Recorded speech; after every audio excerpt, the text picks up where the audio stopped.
If you've accidentally enabled the zoom mode on your Vizio TV and want to return to the standard screen view, here's a simple step-by-step guide to help you turn off zoom mode. Follow these easy instructions to fix the issue. Step 1. Open the menu. Press the menu button on your Vizio remote to access the TV's main settings menu. Step 2. Navigate to Picture Settings. Use the arrow buttons on your remote to scroll down to the Picture option in the menu. Press OK or the center button to select it. Step 3. Adjust the aspect ratio. In the Picture menu, scroll to find the aspect ratio setting.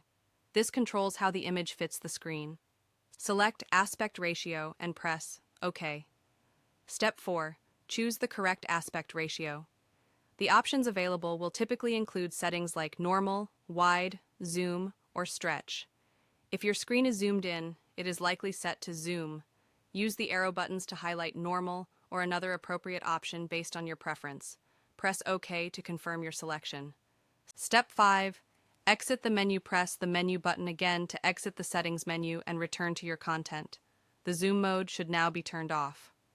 Additional tip: if the zoom issue persists after changing the aspect ratio, try resetting the TV settings to default. You can do this through the System or Reset and Admin menu on your Vizio TV. Now, you're all set. Enjoy watching your shows with the screen fully adjusted.